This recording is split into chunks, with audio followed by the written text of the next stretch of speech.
हा सत्संग संत रामपालजी महाराजांचा असून मराठी भाषिक भक्त समाजास सहज समजावे म्हणून हिंदी भाषेतून मराठी भाषेत रूपांतरित करण्यात आलेले आहे.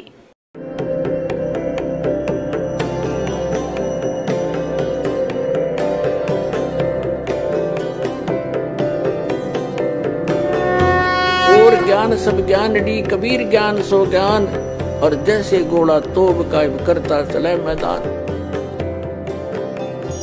जगद्गुरु तत्वदर्शी संत रामपालजी महाराजांचे अमृत वचन सर्व पवित्र धर्मांच्या व पवित्र शास्त्रांच्या आधारावर. बोलो सतगुरुदेव की जय. बंदी छोड़ कबीर परमेश्वर जी की जय. बंदी छोड़ गरीबदास जी महाराज जी की जय. स्वामी रामदेवानंद जी गुरु महाराज जी की जय.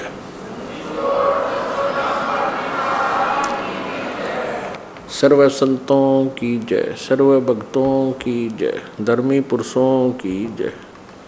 श्री काशी धाम की जय, श्री छुडानी धाम की जय, श्री करौथा धाम की जय, श्री बरवाला धाम की जय. सत साहिब गरीब नमो नमो सतपुरुष को नमस्कार गुरु की नहीं. सुर नर मुनि जन साधुआ संतों सर्वस्ती नहीं. सतगुरु साहेब संत सब दंडोतम प्रणाम. आगे पीछे मध्य हुए तिनको जा कुर्बान. नराकार निर्विषम काल जाल वैभंजनम निर्लेपम निज निर्गुणम अकल अनुबेशोन्दनम. सोहम सुरति समाप्तम सकल समाना निर्तलय. उज्ज्वल हिरंबर हरदमं बेपरवा अथाह वार पार नहीं मज्जतम. ग्रीब जो सुमरै सिद्ध होई गणनायक गलताना. करो अनुग्रह सोई पारस पद परवाना. आदि गणेश मनाऊं गणनायक देवन देवा. चरण कमल लो लाऊं आदंत करूं सेवा. परम शक्ति संगीतम रिद्धिदाता सोई. अवगत गुणे अतीतम सत्पुरुष निर्मोही. जगदम्बा जगदीशम मंगल रूप मुरारी. तन मन अर्पों शीशम भक्ति मुक्ति भंडारी. सुर नर मुनि जन ध्यावे ब्रह्मा विष्णु महेशा. शेष शेष मुख गावे पूज्य आदि गणेशा. इंद्र कुबेर सरीखा वरुण धर्म राय ध्यावे. समर्थ जीवन जी का मन इच्छा फल पावे. 33 कोटि आधारा ध्यावे से 88. उतरे बहु जल पारा कट है यम की फांसी. 33 कोटि आधारा ध्यावे से 88. उतरे बहु जल पारा कट है यम की फांसी. कर जोरूं विनती करूं धरूं चरण पर शीश. गुरु जी राम देवानंद जी महाराज ने दियो नाम बख्शीश. कोटि कोटि सिजदा करूं कोटि कोटि प्रणाम. चरण कमल में राखियो मैं बंदी जम गुलाम. कुत्ता हूँ गुरुदेव का रामपाल दास का नाम. गले प्रेम की जेवड़ी जाखें चोवा जाऊं मैं. तो करो तो बावड़ू दूर दूर करो तो जाऊं. जो राखो त्यों ही रहूं जो देवो सो खाऊं. 7 द्वीप 9 खंड में गुरु से बड़ा ना कोई. करता करे न कर सके, गुरु करे सो होए। गुरु बिन माला फेरते, गुरु बिन देते दान, गुरु बिन दोनों निष्फल हैं, चाहे पूछो वेद पुराण। मानुष जन्म दुर्लभ है, मिले न बारंबार, तरवर से पत्ता टूट गिरे, बहुर न लागे डारे। गुरु बिन काहू न पाया ज्ञाना, जो थो था बुस छड़े किसाना। गुरु बिन वेद पढ़े जो प्राणी, समझ न सार रहे अज्ञानी। जय इब कै सतगुरु मिले, सब दुख आँखों रोए। चरणों ऊपर शीश धरूं, कहूँ जो कैडी हो। कबीर साईं मिलेंगे, पूछेंगे कुशलात। आद अंत की सब कहूँ, अपने दिल की बात। गुरु जी तुम ना भूलियो, चाहे लाख लोग मिल जाए। हमसे तुमको बहुत है, तुमसे हमको नहीं। तुम्हारे विसारे क्या बने, मैं किसकी शरण में जाऊं। शिव ब्रंच मणि नारद, तिनके हृदय न समाऊं। अवगुण किए तो बहुत किए, करत न मानी हार। बावे बंदा बख्श दियो, बावे गर्दन उतारे। अवगुण मेरे बाप जी, बख्शो गरीब नवाज। जो मैं पूत कपूत हूँ, बहुर पिता को लाज। मैं अपराधी जन्म का, नक्शक भरे विकार। तुम दाता दुख भंजना, मेरी करो संभार। परमपिता परमात्मा पूर्ण ब्रह्म, सर्व सृष्टीचे रचनाकार कुल मालिक कबीर देवजी, आपल्या सर्वांच्या आत्म्याचे मूळ जनक, तेच आमचे खरे हित जाणणारे आहेत. आपण आपल्या चुकांनी देवापासून दूर गेलो आहोत.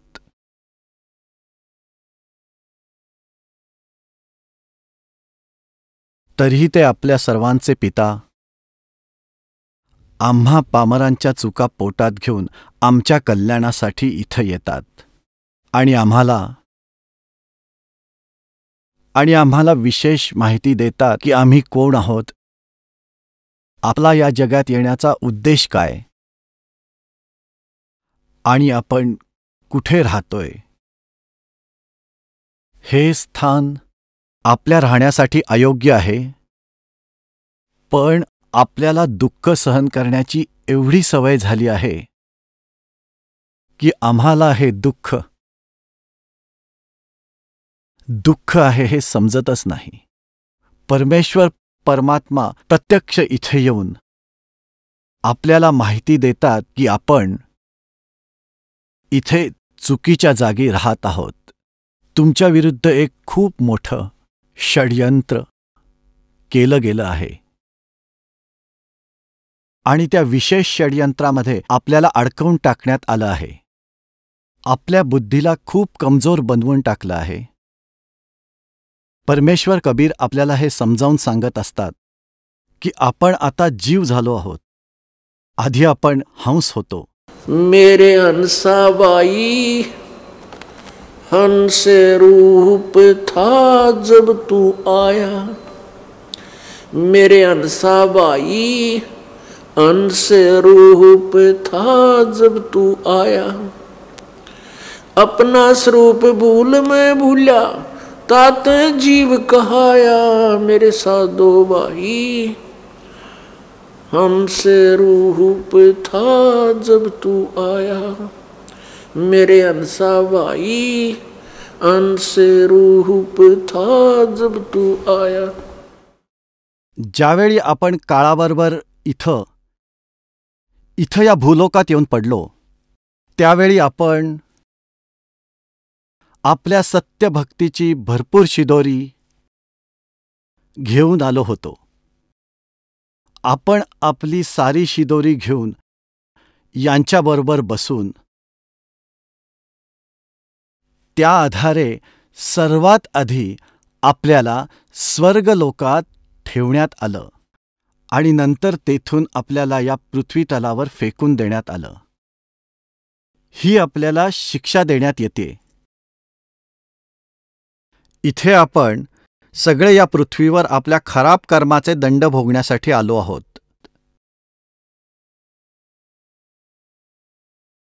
परमात्मा परमेश्वर कबीर देव इथे येऊन आपल्याला आठवण करून देतात की तुम्ही या पृथ्वीलोकाचे निवासी नाही आहात. पण या काळाने आपल्याला इतकं अज्ञानी बनवलंय की आपण परमात्म्याची व्याख्याच विसरून गेलो आहोत. खरं तर आपण सर्व आध्यात्मिक ग्रंथांना पवित्र मानतो, जसं की पवित्र श्रीमद भगवद्गीता, पवित्र 4 वेद, पवित्र 18 पुराणे इत्यादी सद्ग्रंथांना आपण पूज्य मानत होतो आणि अजूनही मानतो. आणि ज्या ऋषी महर्षींना आपण विद्वान मानत होतो, ते एक संस्कृत भाषा बोलत होते, संस्कृत भाषा जाणणारे होते आणि त्यांनी ज्या प्रकारे सद्ग्रंथ समजून घेतले आणि त्या आधारावरच त्यांनी दंतकथा म्हणून समाजापुढे मांडले. आणि त्या दंतकथांच्या आधारे या काळाच्या प्रेरणेने सगळ्यांनी परमात्म्याची परिभाषा सद्ग्रंथांच्या विरुद्ध सगळ्या समाजाला सांगितली आहे. आणि परमात्मा येतात तेव्हा त्या खऱ्या ज्ञानाला प्रचलित करतात आणि त्यावेळी आपण सर्व मानव शरीरधारी प्राणी त्या नकली गुरु, ऋषी, महर्षी, मंडलेश्वर, महामंडलेश्वर, ब्राह्मणांच्या आधारावर परमात्म्याची परिभाषा विपरीत ग्रहण केलेली आहे. आणि परमात्मा सत्य सांगतो तेव्हा आपण आपल्या अज्ञानामुळे परमात्माच्या सत्य ज्ञानाचा आपण विरोध करतो. आज हा दास जे ज्ञान तुमच्यासमोर मांडतोय ते ज्ञान प्रत्येक युगामध्ये कबीर देवांनी प्रत्येक युगामध्ये या ज्ञानाला मांडलं आहे आणि लिपिबद्ध केले आहे. ही सच्चिदानंद घन ब्रह्मची वाणी आहे, ही कबीराची वाणी आहे. आजपासून 600 वर्ष आधी परमात्म्यांनी हे ज्ञान लिपिबद्ध केले आहे.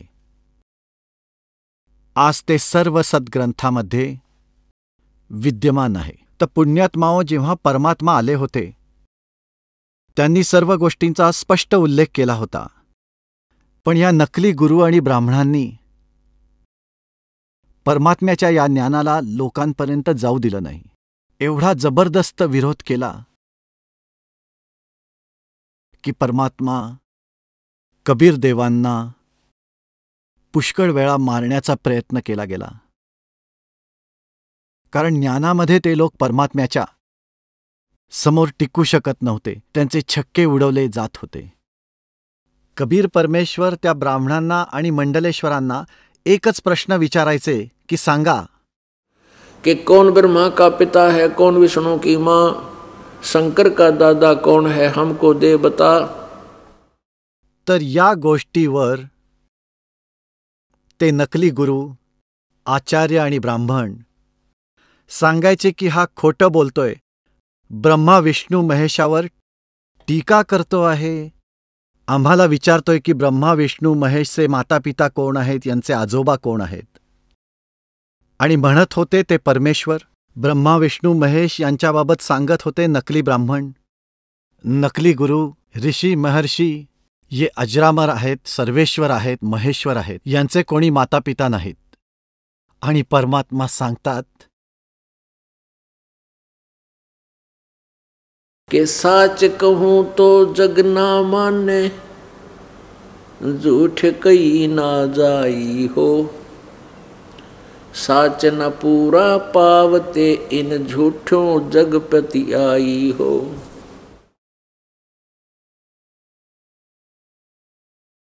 की सत्य सांगितलं तर जग नाही मानत आणि खोटं मी बोलू शकत नाही. माझ्या सत्याला विश्वास न करता या खोट्या गुरूंवर तुम्ही विश्वास करता. त्यावेळेला लीला केली परमात्म्याने आणि हे सगळं ज्ञान लिपिबद्ध केलं. आणि परमेश्वराने परमात्म्याची लीला कशी सांगितली. हे परमात्मा, आज रडू येते आम्हाला.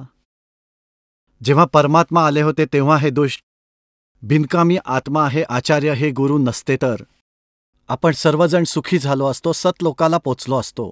आज या दासाला पण इतका संघर्ष करावा लागला नसता की जो परमात्मा करून घेतोय, कारण ते आपल्या मुलांशिवाय राहू नाही शकत. आपण सर्व काळाच्या महाजाळ्यात अडकलो आहोत. आपण या वाईट ठिकाणी गुंतून पडलो आहे. जसा कडुनिंबाचा किडा, कडुनिंबाच्या झाडावर राहणारा किडा, त्या झाडातील कडवटपणा खाऊनच सुखाने जगतो आहे. त्या किड्याला उचलून साखरेच्या पोत्यात जरी टाकलं, लिंबाचा किडा तो तिथे राहणार नाही. तो तिथून निघून जाणार, त्याला आवडणार नाही. तो तिथेच रंगलेला आहे. लिंबाच्या त्या कडव्या पदार्थाला खाऊन त्याला खूप वेळ तिथे रोखून ठेवलं साखरेच्या पोत्यात, तेव्हा 1 महिन्यामध्ये तो थोडं हळूहळू खायला लागेल. त्याला सवय लागेल, पुन्हा लिंबाच्या झाडावर जाणार नाही. त्याला साखरेची गोडी लागली आहे. तर पुण्यात्माओ, आपण या घाण जगात आलेलो आहोत. इथे तर आपण नीम खात आहोत आणि सतलोकामध्ये आपण साखर खाऊ. हे सार्थ ज्ञान आहे ज्यामध्ये आपल्याला साखरेचा वर्षाव होतोय. आणि आधी आपण नीम खात होतो, अनुपासना करत होतो, शास्त्राविरुद्ध ज्ञान ग्रहण करत होतो, शास्त्राविरुद्ध साधना ग्रहण करत होतो. आणि त्यालाच आपण त्याच्यातच रंगून गेलो होतो.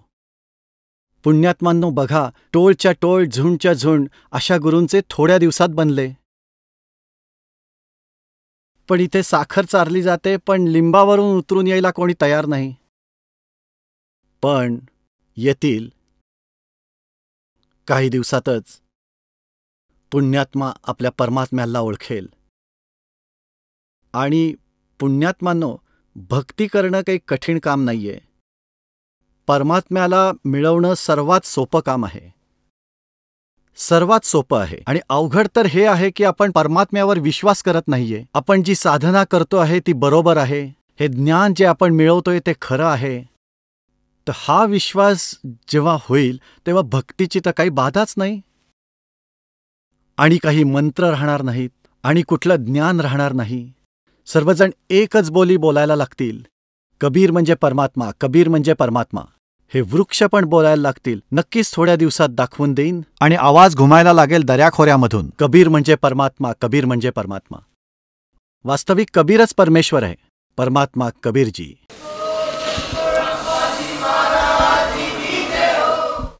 आता हे सिद्ध होईल तुमच्या पुढे, तुमची आत्मा स्वीकार करेल. 600 वर्षापूर्वी ज्याला अशिक्षित म्हणत होते हे अज्ञानी, की तो अविद्वान आहे, त्याला अक्षरज्ञान नाहीये, असे अक्षरज्ञान नसलेले सर्व सद्ग्रंथातले गूढ रहस्य सांगत होते, कारण ते देवच होते. जर त्यावेळी कबीर परमेश्वर शिक्षित असते तर लोक म्हणाले असते की ते वाचत होते संस्कृत, ज्याचं कोणी ऐकत नव्हतं. त्यांनी ग्रंथातून काहीतरी वाचलंय आणि आपल्याला सांगतोय. ते पण परमात्मा रस्ता साफ करून गेले. आता असं पण म्हणू शकत नाही की ते शिकलेले होते आणि अक्षरज्ञान नसूनही ग्रंथातली गूढ रहस्ये सांगितली म्हणजे ते भगवानच होते. पूर्ण परमात्मा कोण आहेत, कसे आहेत, कुठे राहतात, कुठे भेटतात, कुणी बघितलं आहे? परमात्मा कसा आहे, कुठे राहतो, तो कशी त्याची प्राप्ती होते, ह्याचं आपल्या सद्ग्रंथामध्ये खूपच सुंदर विवरण दिलेलं आहे. पुण्यात्माओ, परमात्म्याला प्राप्त करणं खूपच सोपं आहे. मात्र आपली खात्री पाहिजे की साधना आपण जी करतोय ती ठीक आहे आणि जे ज्ञान आपल्याला मिळालंय ते अगदी शास्त्रानुकूल आहे, असा विश्वास होणं खूप अवघड आहे. आणि जोपर्यंत हा विश्वास होत नाही तोपर्यंत आपली बुद्धी नानाविध प्रकारच्या भ्रमित करणाऱ्या चुकीच्या ज्ञानापासून हटणार नाही.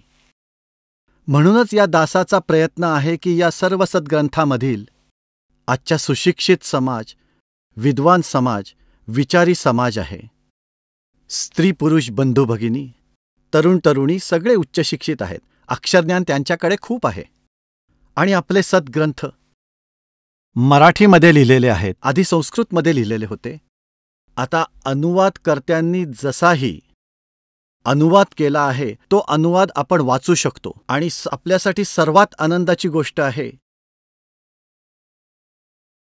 की संस्कृत भाषा जी आहे त्याची लिपीसुद्धा देवनागरी आहे आणि मराठी जी आपण सहज वाचू शकतो त्याची लिपी पण देवनागरी आहे. तर ज्या ठिकाणी त्यांनी गडबड केलीये,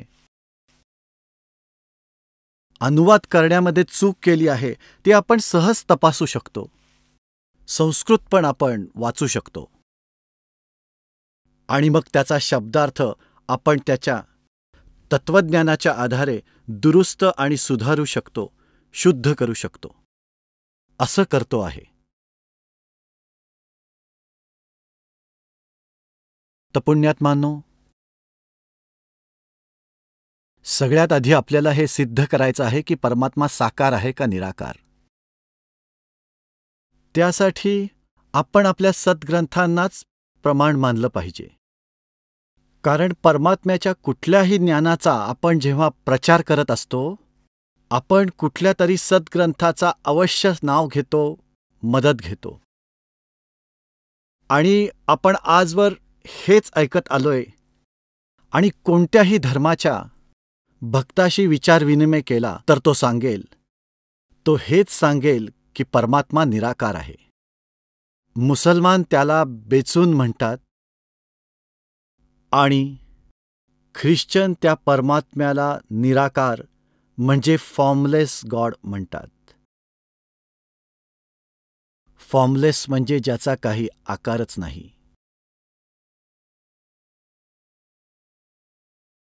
तर पवित्र बायबल परमात्म्याला नर आकार सांगतो, मनुष्य आकार असल्याचेच सांगतो.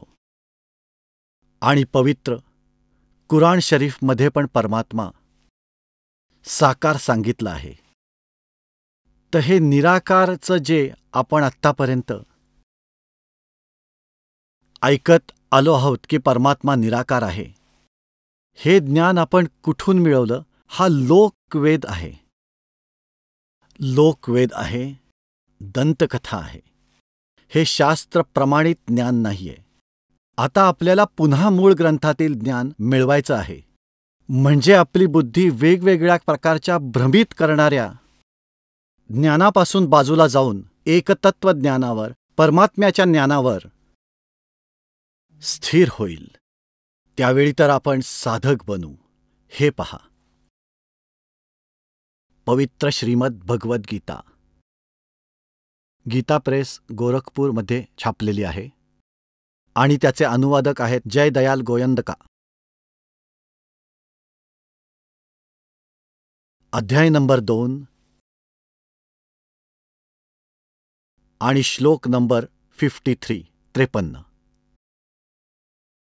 वेगवेगळी वचने ऐकून भ्रमित झालेली तुझी बुद्धी जेव्हा परमात्म्यामध्ये अचल आणि स्थिर होईल तेव्हा तू योगला प्राप्त होशील.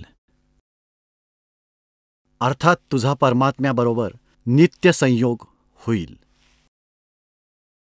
वेगवेगळी वचने ऐकून भ्रमित झालेली तुझी बुद्धी जेव्हा परमात्म्यामध्ये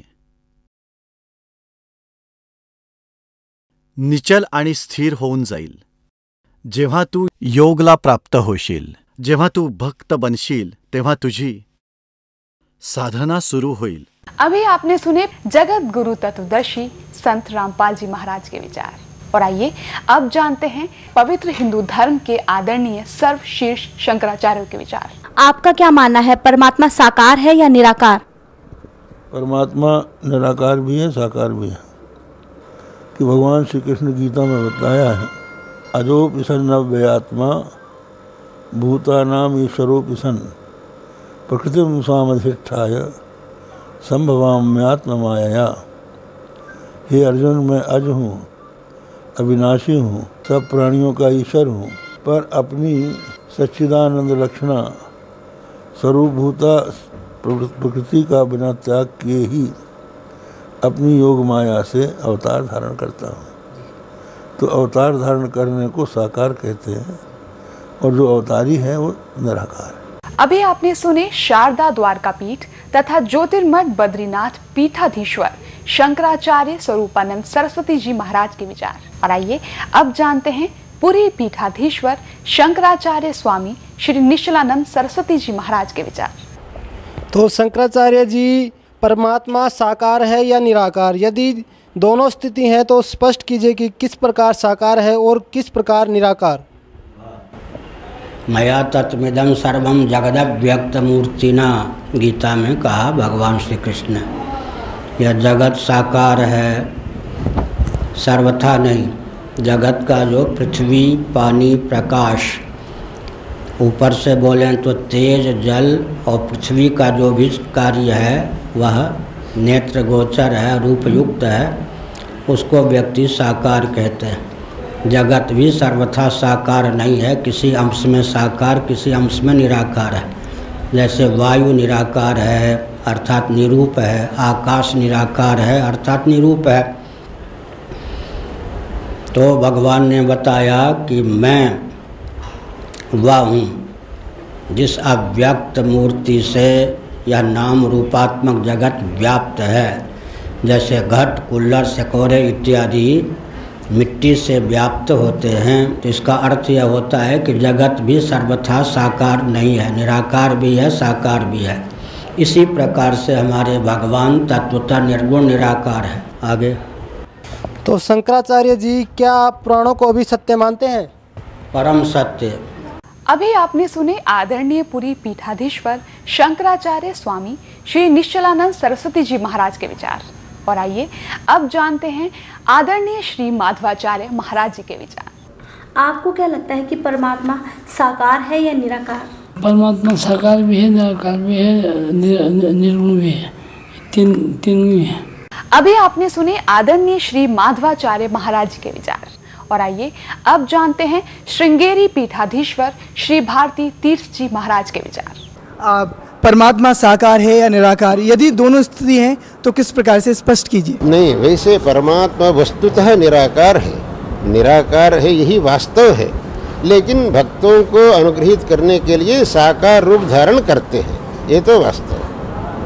अभी आपने सुने पवित्र हिंदू धर्म के आदरणीय सर्वशीर्ष शंकराचार्य के विचार, और आइए अब जानते हैं आर्य समाज प्रमुख के विचार. संत रामपाल दास जी कहते हैं कि स्वामी दयानंद ईश्वर को निराकार मानते हैं और ये उनकी सोच गलत है. आर्य समाज स्वामी दयानंद और वेद परमात्मा को निराकार मानते हैं. अभी आपने सुने आर्य समाज प्रमुख के विचार, और आइए अब जानते हैं जगत गुरु तत्वदर्शी संत रामपाल जी महाराज के विचार.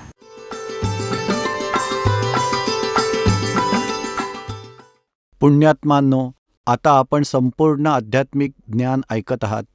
याच्यामध्ये आपल्याला आपल्या सद्ग्रंथांमध्ये लपलेल्या गूढ रहस्याचं ज्ञान होईल. पुण्यात्मांनो, जी व्यक्ती वेदांपासून परिचित नाही आहे आणि वेदांनाच आधार मानून भक्तांना ज्ञान वाटतात, तर त्यांनी भगत समाजापुढे सत्य समोर आणलं नाही, असत्याचं खूप प्रचार केला, असत्याचा प्रचार करून टाकला.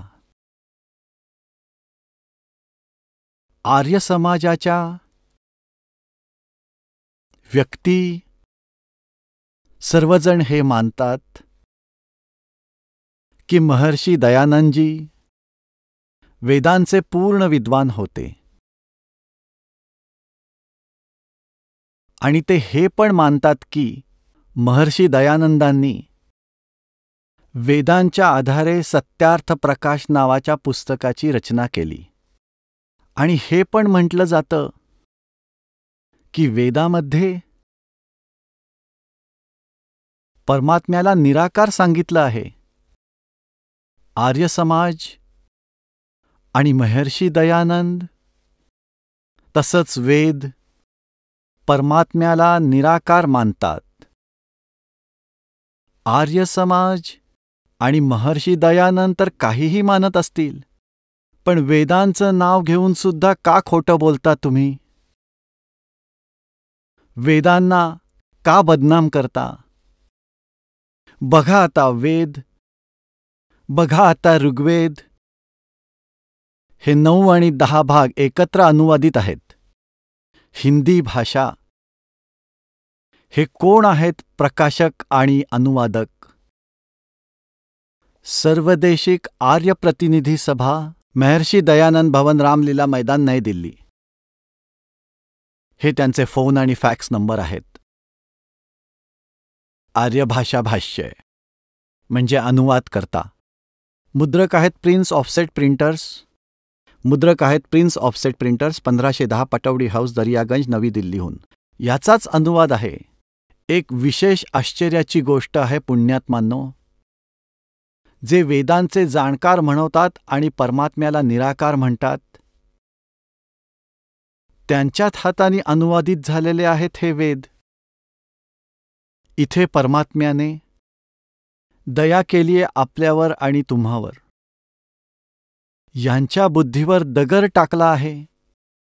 या थोड्या श्लोकांचा अनुवाद ठीक केलेला आहे. नाहीतर हा दास अनुवाद करतो असंच केलं असतं. परंतु हे म्हणतात की रामपालना संस्कृत येत नाही. त्यांनी गुरुजनांबरोबर बसून जे की वैदिक तऱ्हेने ग्रंथ वाचले नाहीत, ही पण समस्या सोडवली परमपित्यांनी आपल्यासाठी. ह्याच इंजिनियरांकडून अनुवाद करून घेतला. आता चूळभर पाण्यामध्ये मरायला पाहिजेत. जे म्हणत होते वेदामध्ये निराकार परमात्मा आहे. बघा तुम्ही, आपण पहिल्यांदा हे बघूया. ऋग्वेद मंडल 9 सूक्त 82 आणि मंत्र नंबर 1.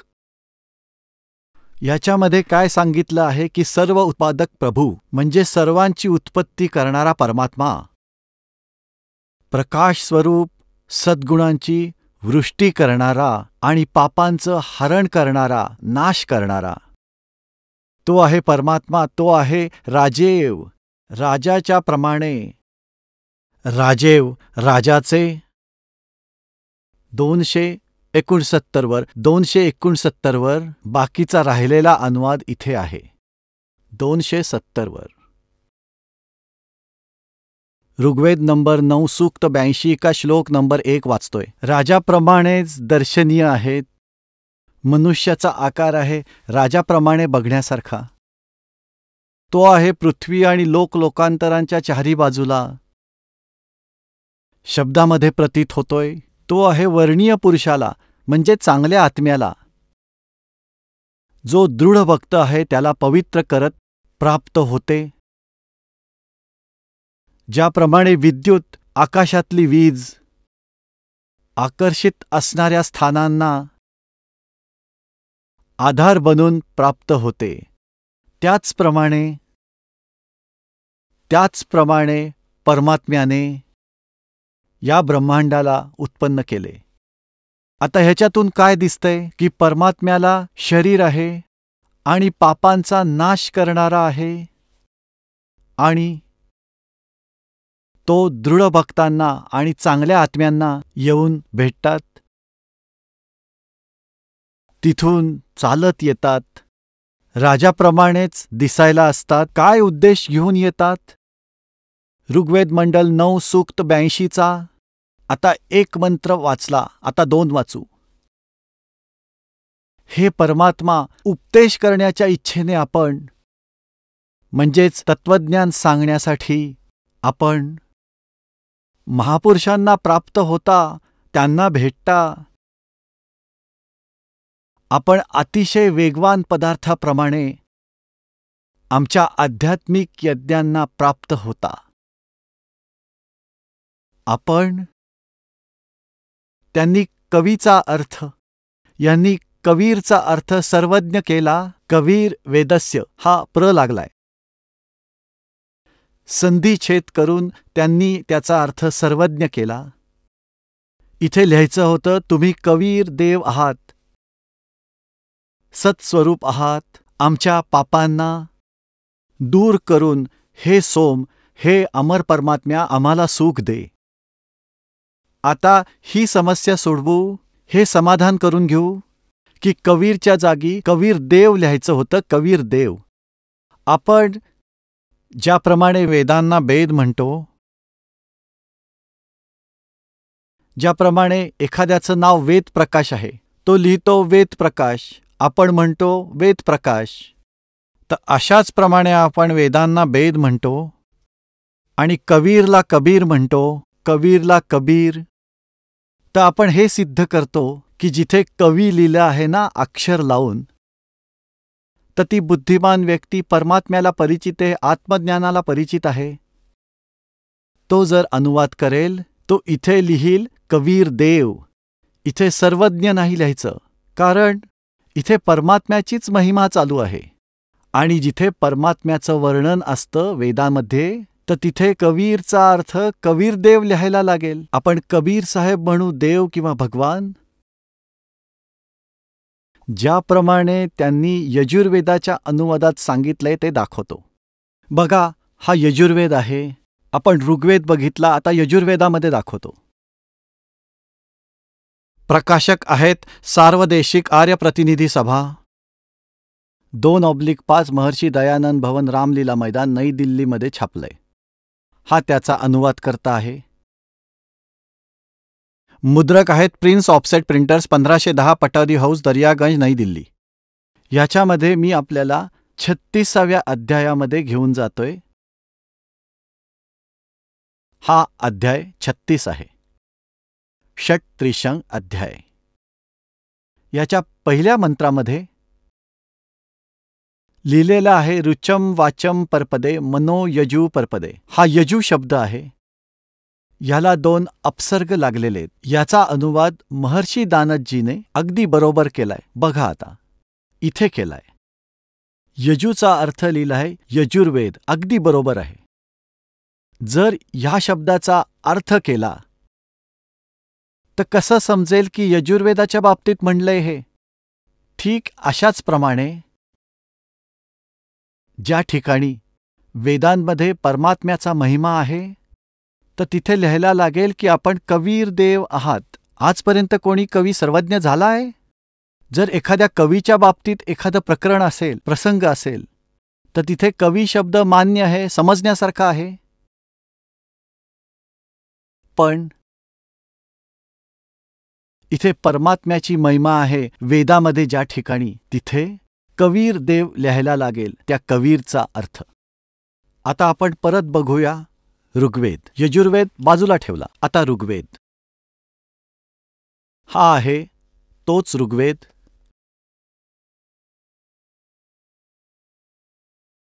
अनुवाद करणारा आणि मुद्रक हा आहे.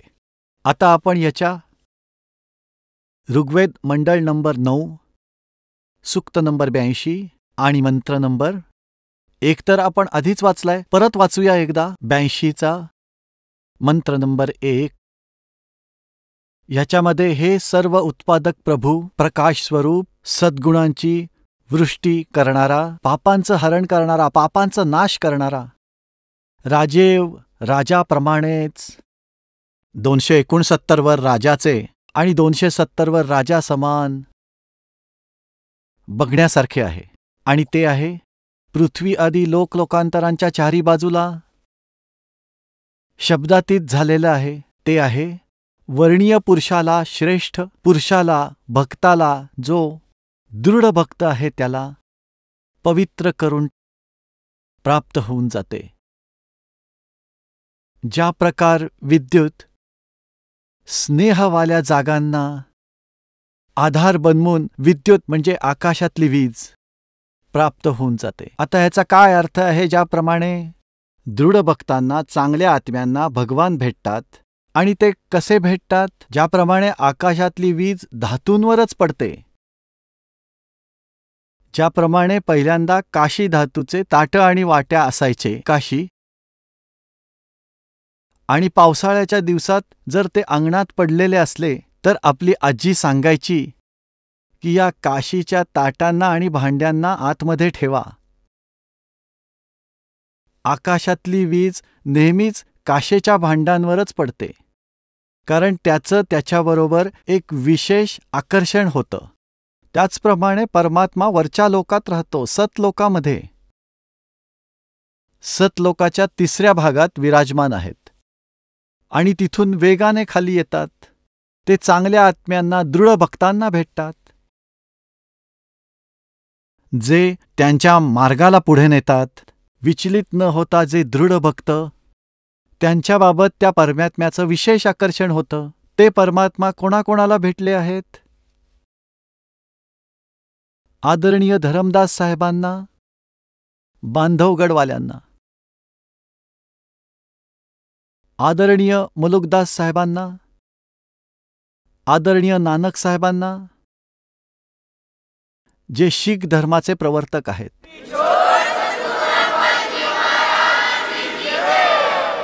चला आता आपण त्या श्रद्धाळूंचे अनुभव जाणून घेऊयात, ज्यांनी जगद्गुरू तत्वदर्शी संत रामपालजी महाराजांकडून नामदीक्षा प्राप्त केलेली आहे, तसेच त्यांच्याद्वारे सांगितलेल्या भक्ती मार्गावर चालत आहेत.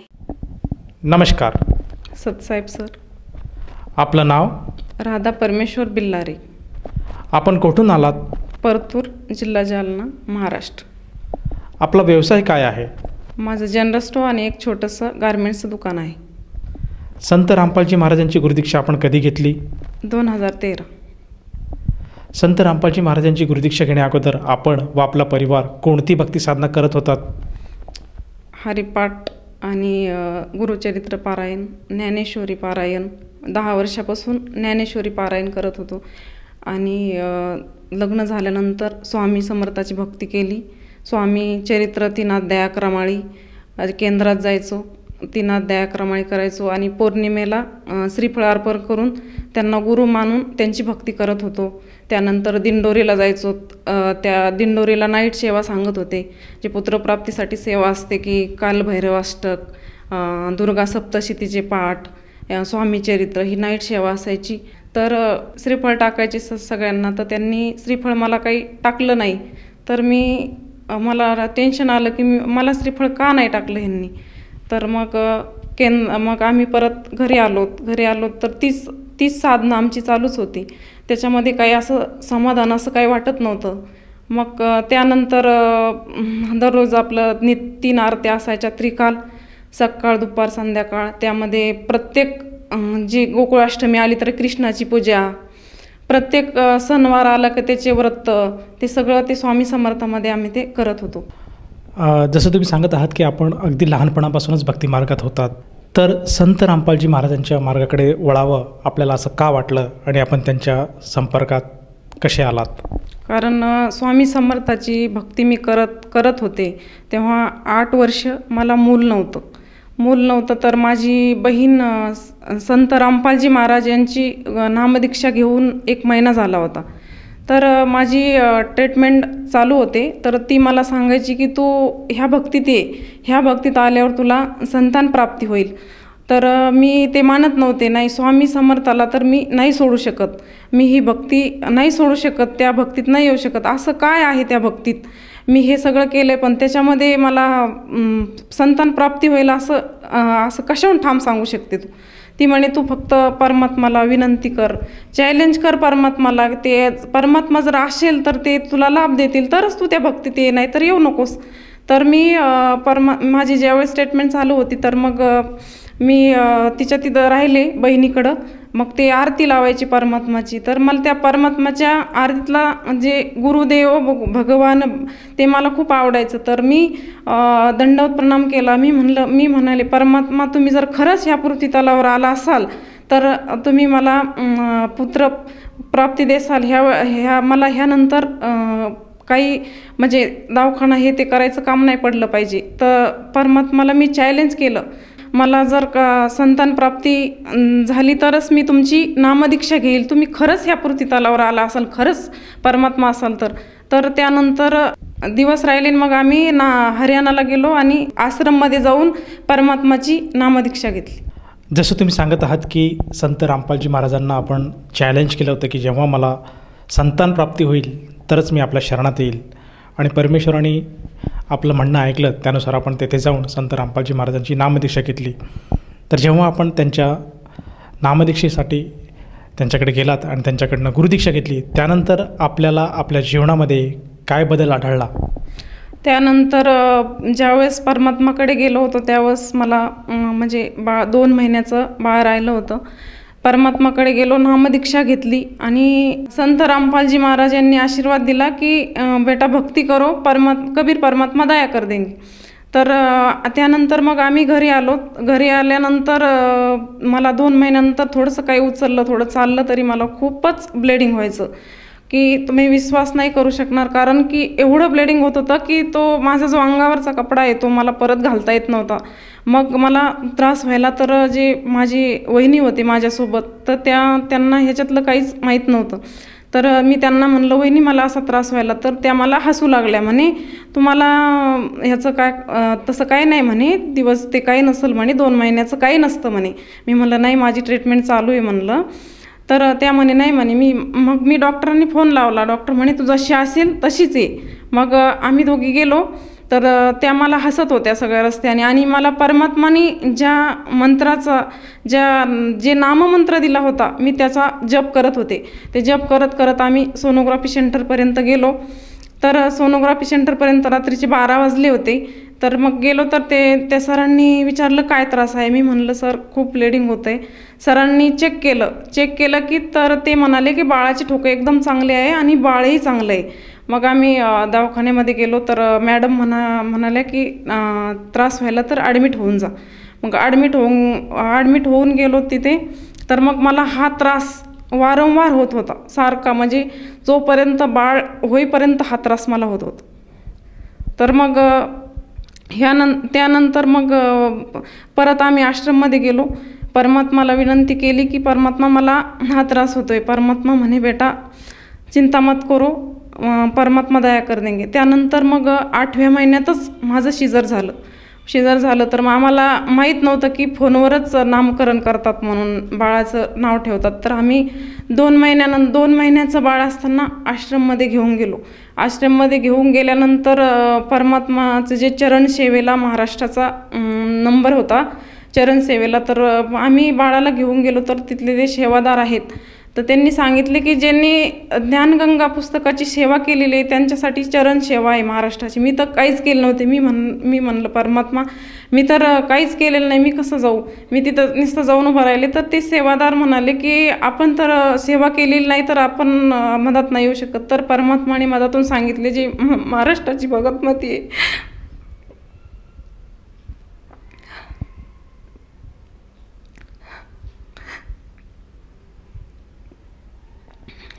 की तिला मध्ये घेऊन या म्हणे, बाळाचं नामकरण करायचं आहे.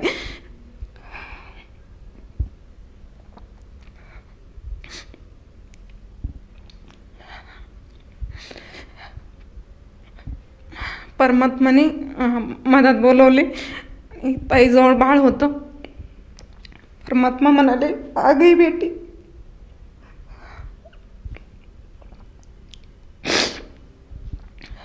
आ गई बेटी, ये तो मेरा पहला ही मोहित दास है. परमात्मा बोले, ये तो मेरा पहला ही मोहित दास. तो कहाँ भटकी.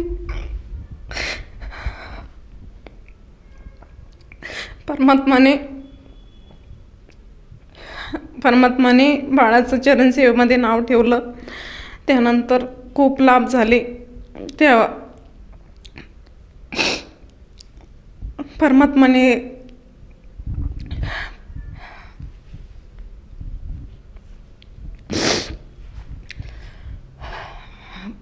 परमात्माने सांगितले की चिंता मत करू. बाळाचं वजन खूप कमी होतं, 21 ग्रॅम होतं.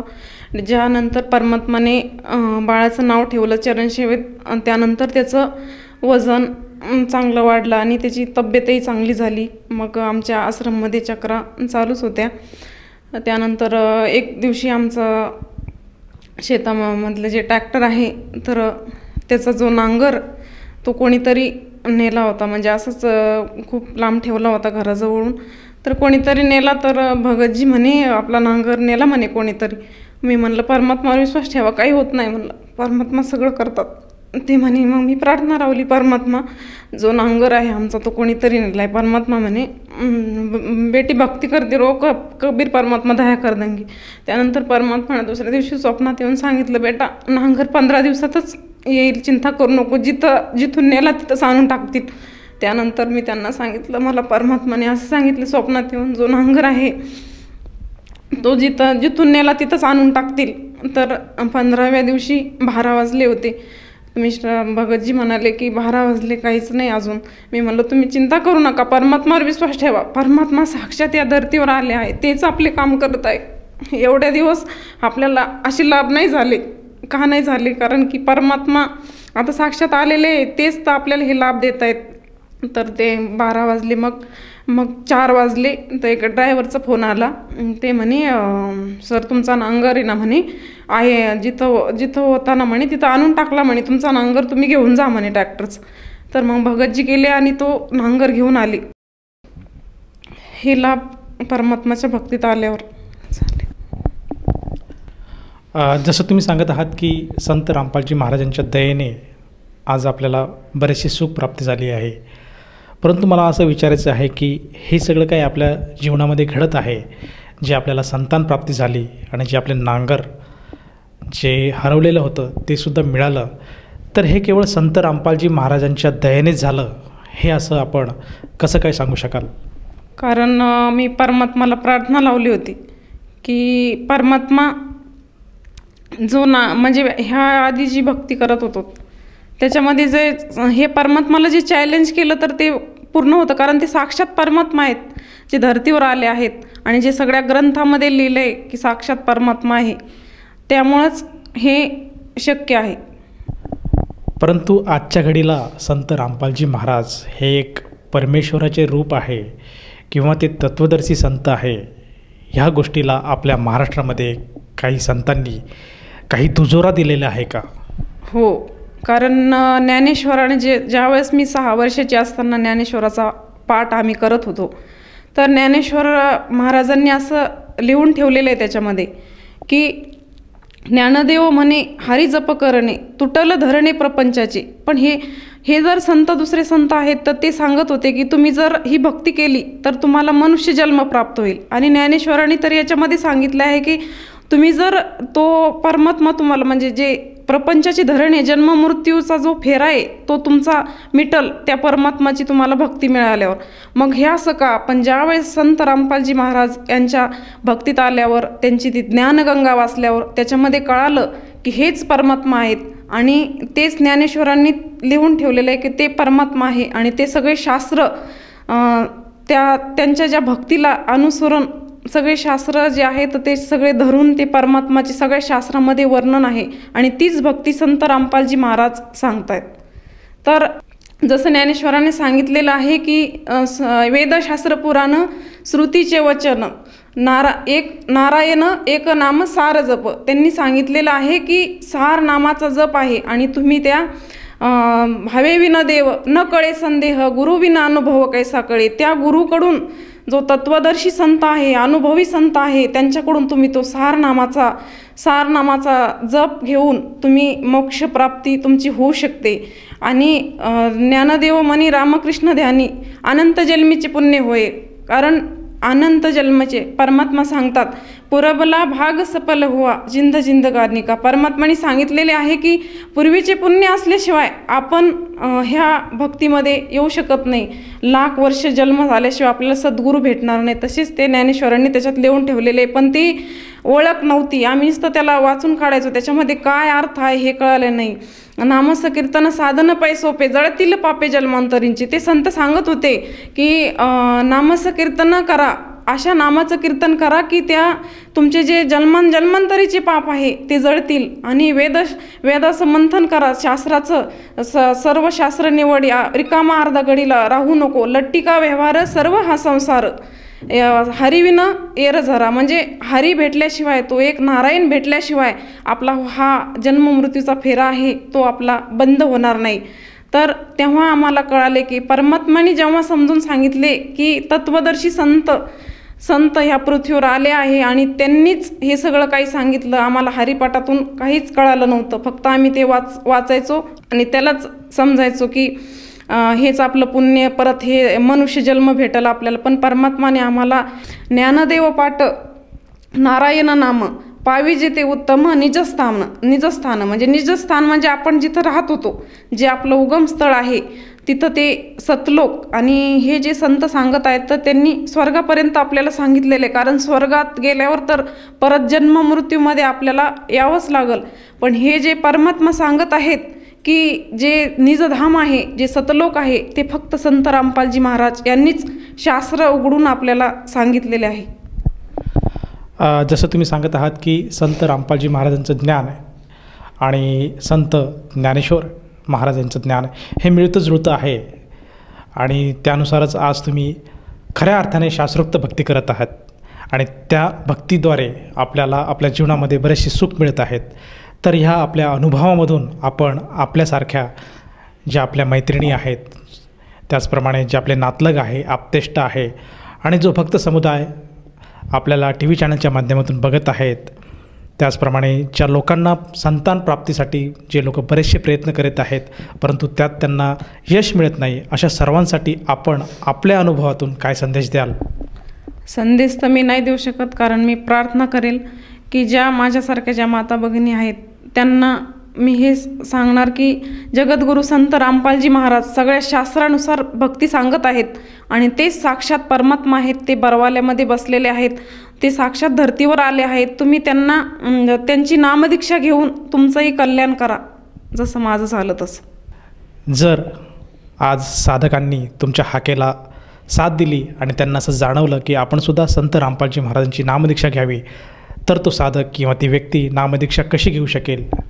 जे तुम्ही सत्संग बघत आहात त्या खाली जे नंबर आहेत त्या नंबरवर कॉन्टॅक्ट करून तुम्ही प्रत्येक परमात्माच्या दयेने प्रत्येक जिल्ह्यामध्ये आज नामदान स्तन आहे, तुम्ही त्याच्यावर कॉन्टॅक्ट करून तुम्ही ती नामदीक्षा निशुल्क घेऊ शकता. धन्यवाद सतसाहेब.